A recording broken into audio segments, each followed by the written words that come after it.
Welcome to the Two Disabled Dudes podcast. We believe life is about how we react. Welcome to the Two Disabled Dudes podcast. Sean, my sleep hygiene is on point right now. Nice. I know we talked about it a few episodes ago because you mentioned that one of your resolutions was as an old guy was to get more sleep. Yeah. Sorry, hold on. Is hygiene really the right word? I've heard it referred to as sleep hygiene. Yeah, I'm not suggesting it's not the right word. I've not heard it that way, and it's like clean sleep or dirty sleep is what's in my head, and I'm like, what exactly is dirty sleep? Well, you've got a routine for sleep, right? Take a shower, put on the same clothes every night, try to go to bed at the same time, whatever, clean sheets. So the latest thing that I got, you sleep in the same clothes every night? Well, not the pajamas. The same type. Yeah, same type. Like right. I wear. Yeah. Sure. I can't sleep in clothes. Like underwear, maybe, but I can't do a shirt or short.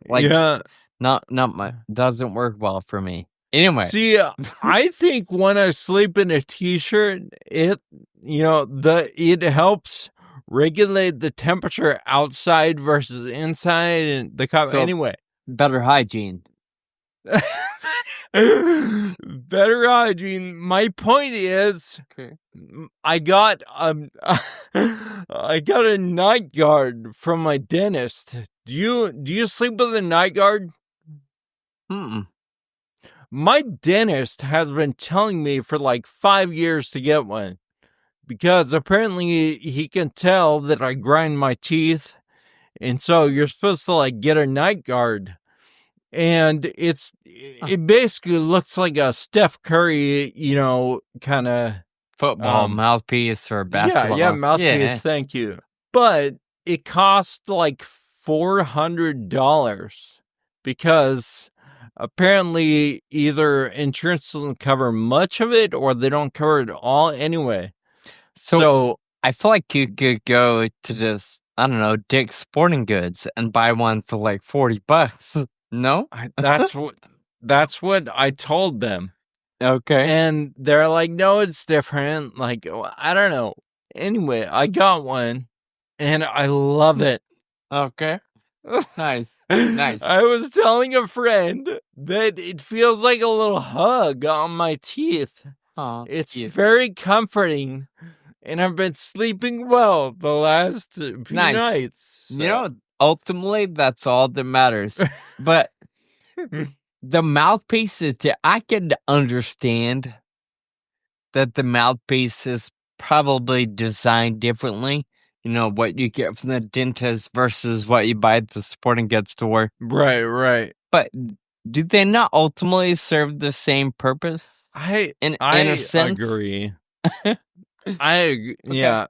Right. I mean, I have nothing to say on the other side of this argument. Yeah. I guess I just sort of finally gave in. Yeah. Well, I'm glad your sleep health is more on track today than it was 6 months ago. Yeah, and I think that sort of relates to what we're going to talk about a little bit today. Yep, absolutely. We all know that there's a certain amount of energy you have all day, every day, no matter what you're up against in life, no matter who you are. There are some people that are they can go all day. There's some celebrities that have been in the news, even lately, that just never rest. Like they don't need sleep, maybe 3 to 5 hours, and they're just always going. And then there's some people that are like, I need 12 hours of rest. And then even, they're just a little more subdued, I guess, in how they go about their day, or tired, or not tired, but slow, or whatever it may be. So, Kyle, you're right. Today might be a perfect opportunity to talk about energy and how those of us with disability, or at least with FA, navigate what we're up against all day, every day, managing and balancing the energy deprivation we're up against, but also the need to make money and have a job and clean the house and do our laundry and things like that. So today's topic, we're going to talk all about our energy budget, if you will, and how you and I navigate and manage that. So, Kyle, to help set us up, we talked about the spoon theory in the past. Can you kind of set the stage with what the spoon theory is? Yeah, so spoon theory originally came on our podcast in episode 202 with Lauren Riggs. She was talking about managing her energy and how spoon theory relates. But spoon theory was originally written by Christine Miserandino. And basically, it's a well-accepted metaphor for how people with rare disease manage their energy. So just imagine that you have a certain amount of spoons in your pocket, and you have to spend one every time you expend some energy. So at the end of the day, if you had 10 and you spent 9, you've only got one left. And that's all you have for the rest of the day. And then it resets the next day. I don't know why it's spoons, but that's what it is. Okay. It could be anything, right? And that's spoon theory. It relates to everybody, but more acutely to people with rare disease, because a lot of times we both know that we have less energy stores to get the things done that we need to do. So that's kind of how it relates to the rare disease community. It was that lack of energy that is what led me to a diagnosis. Because for me, that was the most frustrating thing about FA. I was tired all the time, and I could not figure out why. It didn't matter what I was eating, how I adjusted my sleep, or my workout routines, or my coffee or Red Bull intake versus not intake and that stuff. No matter what I was doing, I was always tired. And I thought for the longest time, Kyle, that there was an easy fix, right? Because the perception in society is, you need more sleep, right? Or your sleep isn't deep enough. So I thought for sure I would go to a doctor and either get a pill, or they would tell me to get a mouth guard or whatever I needed to be more on track with deeper, more rejuvenating sleep. And of course, as I came to find out, it really doesn't work that way, at least not with Friedreich's ataxia or FA. So, Kyle, I thought today we'd spend a little bit of time just talking about how you and I manage our energy, how we go about tackling the things that are important to us, and maybe it can relate with somebody else, maybe it doesn't. But you and I actually both have a series of questions, and there's probably 40. And obviously, you and I like to talk. That's kind of what we do. We also both know we'd be here for an hour and a half if we weren't careful. So I kind of want to go through as many of the questions as we can, but with a bit of rapid fire energy, if you will. Does that make sense? Yeah, totally. But before we move on, I had a comment about your diagnosis story, because it did involve energy deprivation and feeling like you don't have the energy as everybody else. But I think you've talked about it before. One of the really hard things was that you thought it was you. You had no idea there was an actual reason for this. And so you were comparing yourself to all your friends, right? And being like, why can they make it through the day? I must be doing something wrong, or there's something wrong with me. Yep. Yeah. No, you're absolutely right. And that was something the doctor asked me to pay attention to. What are your friends doing that you can't do, or what are you noticing is different between you and your friends? Write it down, and we'll tackle it that way. So That's so hard because it's almost like a red herring. Is that how you use that? How do you? Yeah, I don't know. But I'm only 43, Kyle. but I don't know that. you look at that stuff and it's not the answer, and Sure. maybe it distracts from So that's a hard one. I think. All right, back to your rapid fire. I'll start. You and I both work full-time jobs. You and I do this podcast, and it's almost full-time. It feels like, at least in season. You live alone. I don't live alone, but I live independently, so we gotta manage our own chores and bills and cars and all that stuff. So there's just a lot to do. So started off with this question, Kyle. Do you ever find yourself communicating your limitations to others in terms of everyday, or, I can't commit to that thing because I know I'll be tired? Like, how do you communicate, if you do, to other people the limitations you have? What comes to mind for me is when I'm traveling and when my plane gets in late, or when I'm traveling all day and then I have an event that afternoon or have to be somewhere that afternoon or something, and communicating to people that, okay, I'm going to need one more night hotel because I got to fly in a day early.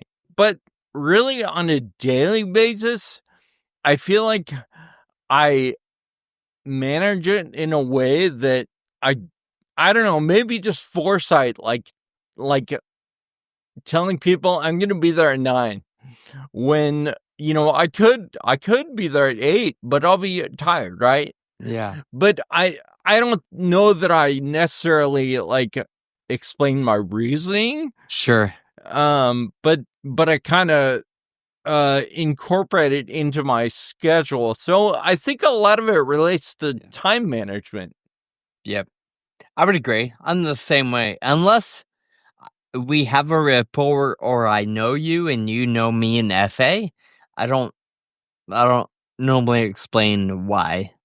I'll just, like you, I'll set a time, and that's the time I can do it. Does anything come to mind on a daily basis what limitations you face or up against in terms of energy?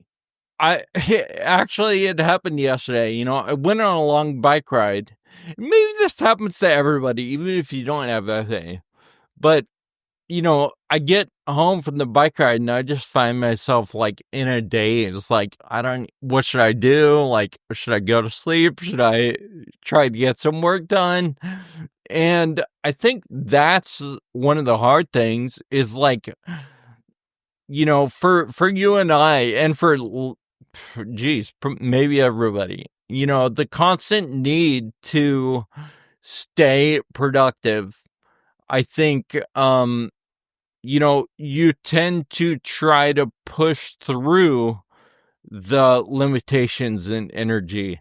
Yeah. And so maybe, it's not super great that I don't necessarily consciously recognize my limitations of energy on a daily basis. I don't know if that kind of sidesteps the question, but no, well, I mean, typical politician, but I think it's fine.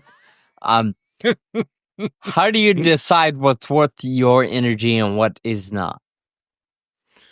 I don't know. I think it's, just things that I don't necessarily write stuff down, right? But I think it's things that intuitively align with the stuff I want to do or with my values. And a lot of times that's, work, podcast, and cycling. Yeah. So if I had to answer that question, the biggest thing for me is commitment. I Mhm. put more weight on commitments I've made than with my own personal interest in anything that benefits me individually. In other words, if I told somebody I'm gonna be there or I'll go to that event or, whatever, I will keep that commitment long before Mhm. I stay home and do my laundry or stay Right. home and get something important done. Now, I don't know if that's smart or wise, but I'm kind of old fashioned in the sense that that phrase, my word is my bond. So I tend to be pretty careful about commitments because I know myself. I won't cancel on people just because I'm tired or just because Right. I'm low on energy. And I Yeah. pay the price for that sometimes, you know. Um Yeah, uh, yeah. And I think that also comes back to time management, right? Like sure. you're especially, and for me, I'm like, okay, I gotta be at dinner with a friend at 6. So I probably better not do anything that's super energy intensive Sure. during the day because I don't want to be a pile of poop when Yeah. I get there, Yeah. and not talkative or whatever. And so managing, like figuring out where all the things fit within your day, I think is important. Yeah, I've been a little more careful with that in my social life. Like if somebody says, "Hey, let's get together sometime for lunch or dinner," I'm I'm a little more conscious of my calendar that week or the next couple weeks, and I don't make back-to-back commitments. Like if I go to dinner Right. with somebody Yep. on Tuesday, I'm not available for dinner on Monday or Wednesday because I know the sacrifice is the gym and I don't want too many of those sacrifices in a row. Yeah. Yep. I totally agree. So, what would be one of your top 2 or 3, like when you're thinking about trying to manage things, what is a big energy sink for you? And I'm not going to say drain cuz it's Sure. more of a use than a drain. 2 come to mind, the treadmill or the Stairmaster, a cardio workout at the gym. If my legs are exhausted, then I'm exhausted. The other one is being social Yeah. in a group setting. Yep. I Yeah. will go to dinner or coffee with somebody or two people all day long. That to me is a lot of fun and rewarding, and there's a lot of energy given back if they're good for the soul. It's just heartwarming. But if I go to a party or an event and there's 20 or 30 or 40 people there and you're on, you gotta play Yeah. nice or Totally. smile and Manage nod. everyone's Yeah, personality. Yeah. that's exhausting. Yeah, I agree. I mean, like at the ride, you were at the Philly ride this time, and there's 300 people there, Yeah, 400, I don't even know. And you're yeah. interacting with, you know, a 100 of them.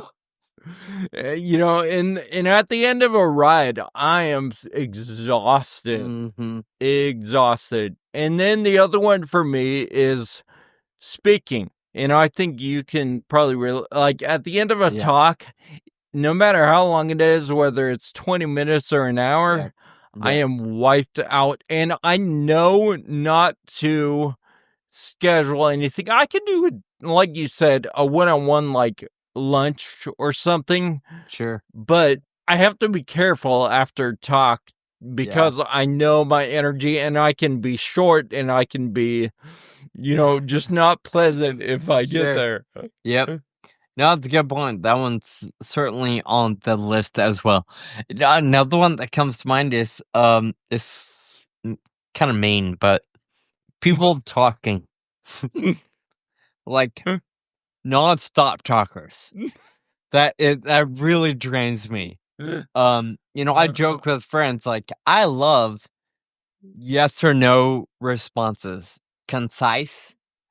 Yeah, yeah. I'm into that. But if you give me the entire background story on your thought process, I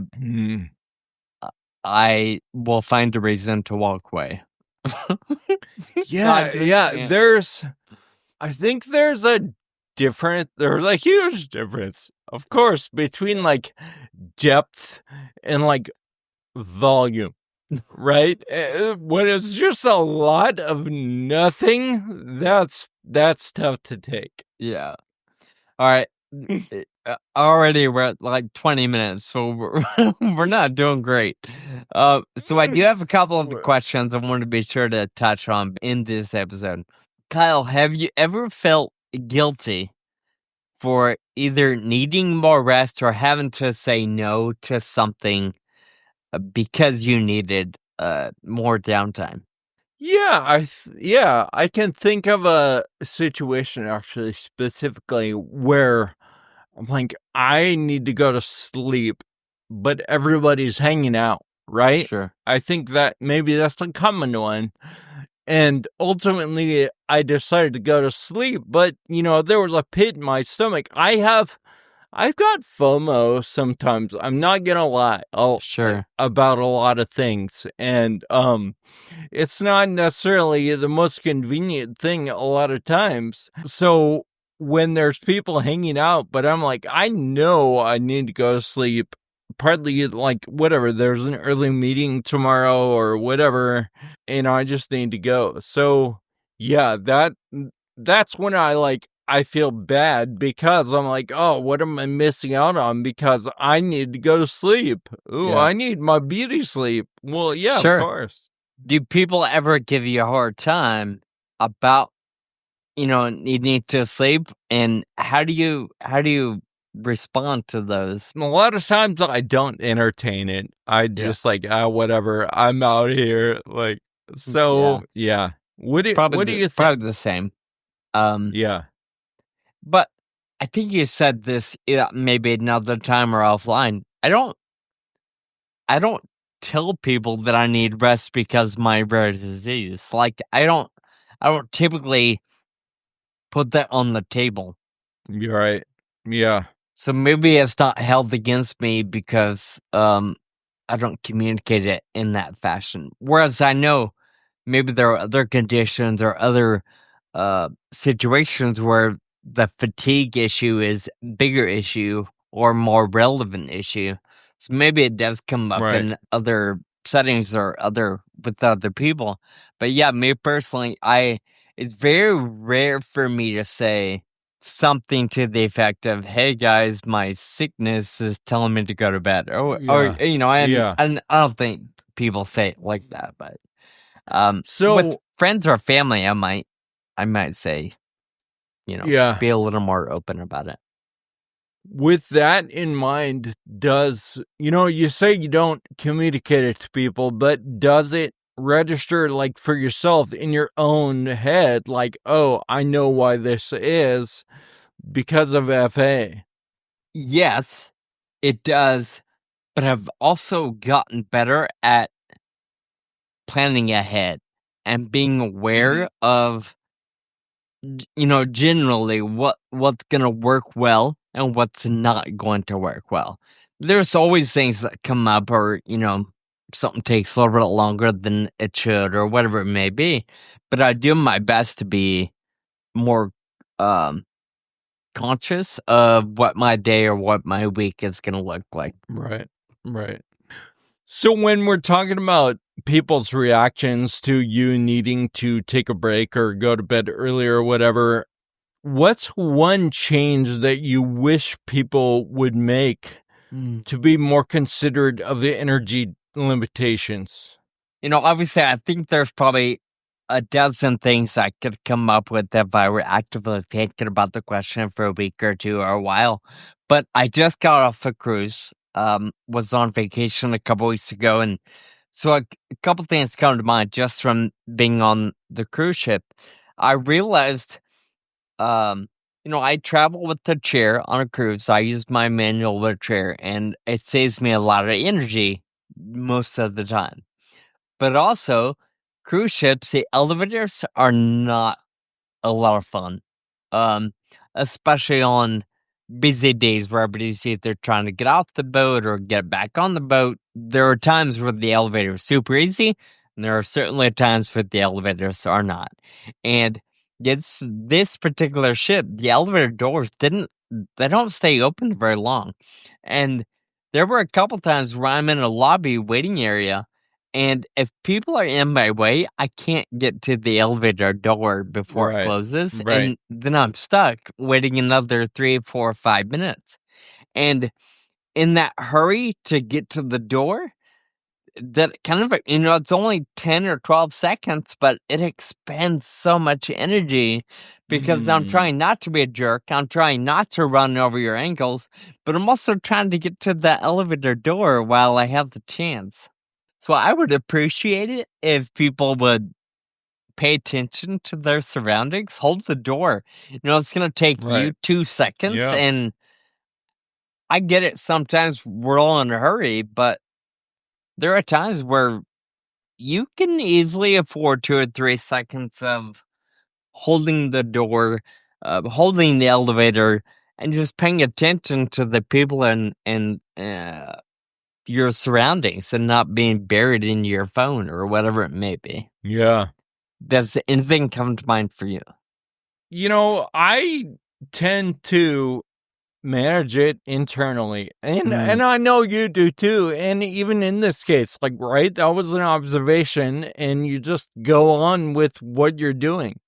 And I figure that it's really hard to change the attitude Sure. of society, right? Sure. And so I don't know that I would have people change to be more considerate. I think maybe just bolstering my own self-esteem and my own sense of what I need in those situations. Yeah, I'm with you. I don't know that I feel like the world needs to change, but I do think the reason why people don't hold the door is because they don't realize how helpful that can be.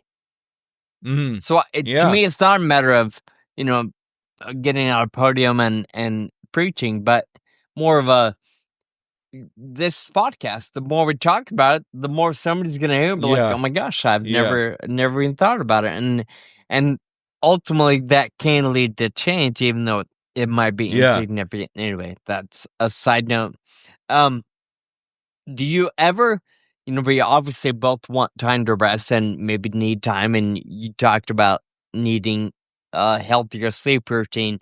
Do you ever feel guilty about having to go to bed early or rest or to get a couple hours off in the middle of the afternoon because you need to re-energize?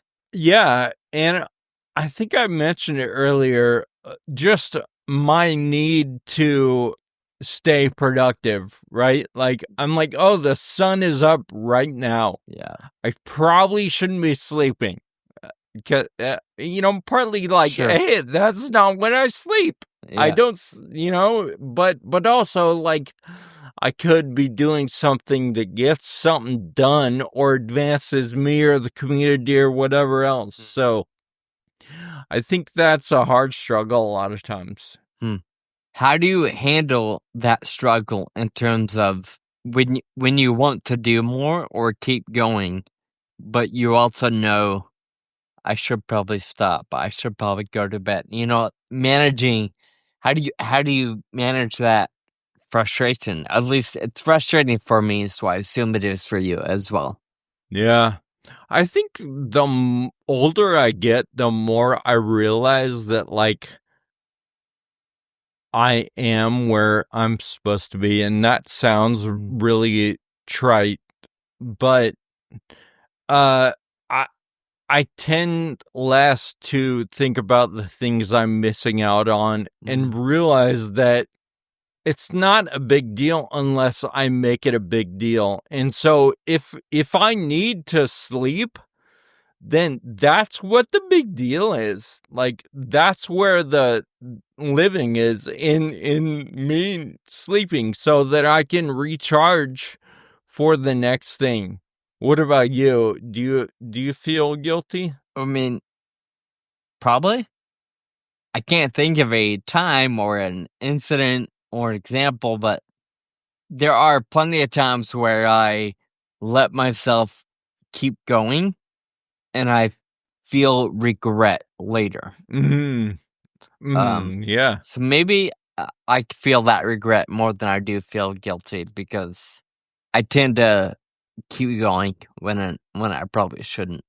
So does that like trigger a thought that like, oh shoot, I should have managed my schedule better because I ran out of energy, and that's Oh, my bad. absolutely. Yeah. And Yeah. and I try to keep notes on myself too so that I can avoid those situations in the future.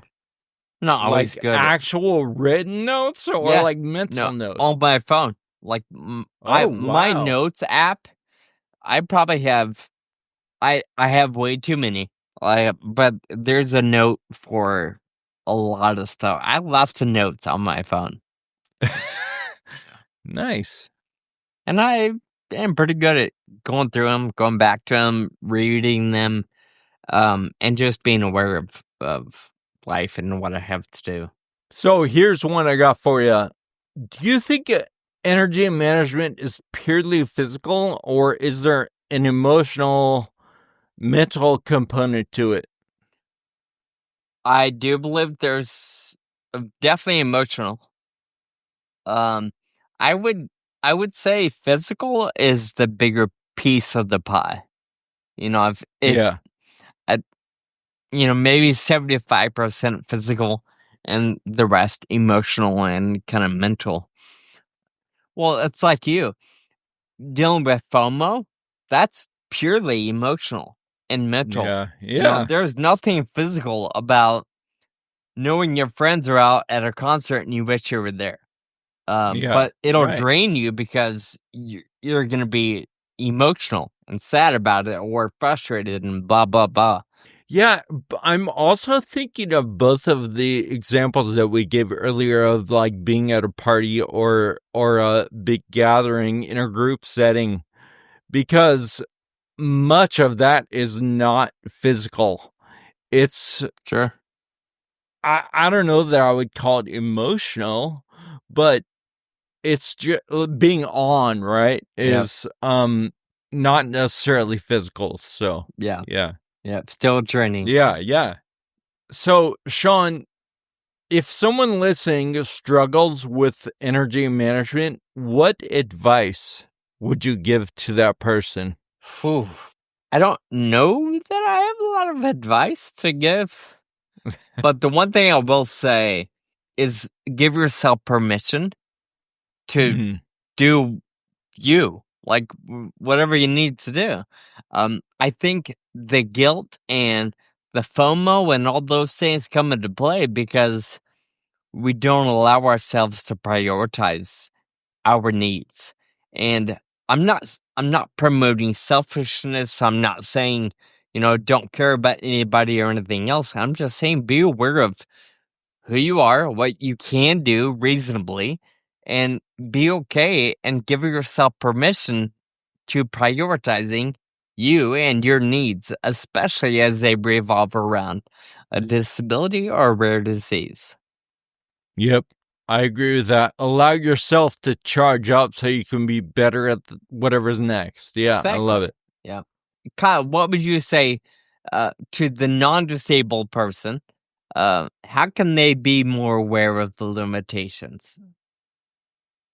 I would say just conversation, ask, right? I think we can all know this when somebody is maybe acting a little differently or their energy is a little bit lower than maybe it was an hour or two ago.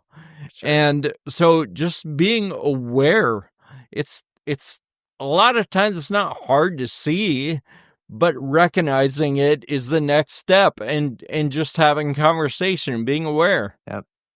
That's something we talked about not too long ago, right? A few episodes ago. We all want help. How you approach it is a game changer. So just ask people, Yeah. hey, can I help? how can I support your lack of energy? Or, maybe not those exact words, but the best thing to do is ask people how you can assist. Or a lot of times for me, it's just leave me alone for like a Or little that. while. Yeah. Walk away. Stop talking. Are there any misconceptions about fatigue or energy management you'd like to debunk, Kyle? I think when we think of energy deprivation, our mind immediately goes to sleep or no sleep, and that is not always the case. There's this thing about fatigue. It does not equal sleepiness. If I'm tired, I'm not necessarily sleepy, right? So, especially with a rare disease, it's really hard to describe, I think. And I don't think I've ever heard a full description of it, but it's certainly not sleep. And I think that's where our minds tend to go, and that's a misconception. Yeah, rest isn't always sleep, for sure. Like I find a lot of rest in just listening to music and kind of staring out the window. Some people maybe reading a book, but yeah, I'm with you on that one. I would also kind of piggyback that and say, just because somebody's tired or they're low on energy doesn't always mean they're lazy. Sometimes it does. But generally speaking, it's not them being lazy. It's them trying to figure out how to navigate everything they need to do with everything they want to do. Sean, as we come to an end, is there one solid thing that you personally can point to specifically that has helped you manage your energy better? That maybe it's something that you stopped doing that helps you manage your energy? A little bit of both. I've stopped staying up till 1 a.m. and I've started being more religious about my bedtime. That's something that's taken me a long time to figure out, but I've realized over the last 6 or 8 months, it's not about 8 hours of sleep. It's about when I get those 8 hours of sleep. So I could go to bed at midnight and wake up at 8 a.m., or I can go to bed at 9 and wake up at, 5 a.m.? And I feel completely different. So it's not about just 8 hours. It's about kind of falling into a routine and paying attention to your body. When I was swinging all over the place, bed at 11 some nights, bed at 2 a.m. some nights, I'm a hot mess. So I've been a little more religious about going to bed consistently at a regular time every night and paying attention to that routine, even on days off. So I'm a little more careful. So what you're saying is it's all about sleep hygiene. I would say it's more about my sleep health. No, that's just one thing. I'll agree with the sleep thing, is that it's a big part of it. And obviously we've pointed out that it's not always sleep, right? Yeah. And so sleep is not the whole equation, sure, but it is a big thing, and it is something we can control pretty well if we get good at it. So I agree, and I'm on the same page as you as far as getting to bed on time. Yep. It does make a difference. Sleep isn't everything, but it certainly can make a difference. Of course, we hope that something in here you can relate to, or even maybe inspires you to give us your takeaways, your input, your ideas, your suggestions. We welcome them. You can give comments on social media, emails, whatever you want to do. We love to hear about how you navigate your life, or even the loved ones in your life if you're a caregiver, especially with rare disease. We wrap up every episode with a note of gratitude or a thank you note. We believe in the power of being grateful and verbalizing those things. So, Kyle, who is your thank you note going out to this week? I want to thank Robert's elementary third grade class, and I think I've thanked them maybe even multiple times before because I give a talk at the third grade class each year, and it's just amazing, especially the Q&A. The kids have written down questions. Their teachers are really good about having them write down things, and they're writing things down sometimes as I'm talking. But then, when I'm able to answer their questions, talking to a child is way different. Yeah. And maybe even especially a child that you don't know, because you want the best for them in that moment. And so I'm giving my very best answer in the very simplest terms. And it's really amazing when you get that opportunity, because oftentimes I'm like searching for the answer in that moment. And then I say something, I'm like, oh, I've never said it that way before, but that hits it really simply, And so, anyway, my thank you just goes out to the third grade class for giving me that opportunity and having a great discussion. That's wonderful. And even though it's always the same school, same third grade class, it's always going to be a different set of kids. And they're always going to have a different set of questions. I love that. Yeah. Well, Kyle, as you know, I think we talked about it, but, with the pandemic, I fell out of the habit of giving away candy and gift cards and whatever else came to mind when I got on a plane. And I've renewed that commitment for 2025. And I think I've taken 8 flights now, and I've only missed 1 flight of not having a gift. So I'm got a pretty good track record so far. Well, a couple weeks ago, I was on a flight, gave something to the flight attendants, and they actually hand wrote me a thank you card. Wow. Just for being kind and giving something away as I got on the plane. And I just thought that was really cool. Even more than a free drink or a free snack, that goes a long ways. The fact that all 3 of them took a minute or so to write a little card and hand that to me before we landed, I thought was super sweet and cool. So yeah, that's really nice, because I've done the don't forget the crew thing, and sometimes people say they appreciate it, and it's nice, but you don't really know how hard it hits. But then when you get a note like that, it's really made a difference. So that's cool. Yeah. I was really impressed, and that note is one that I'll probably hang on to for a long time. Of course, we gotta say thank you to you for listening today and being part of our journey. We appreciate how you support our show. Speaking of support, besides downloading and listening, your reviews go a long way, so we'd love a review, a rating on your favorite podcast app. The most stars you can give is the target there. We encourage you to check out our website and show notes at twodisableddudes.com, where you can find links to previous episodes or other things we may have talked about today. We'd also love it if you share the show with a friend, subscribe so you never miss an episode. We look forward to talking at you again next week. Until then, keep living with urgency. Thank you for listening to Two Disabled Dudes podcast. This show is possible with your support. Visit twodisableddudes.com to stay connected. Find us on Facebook and Instagram.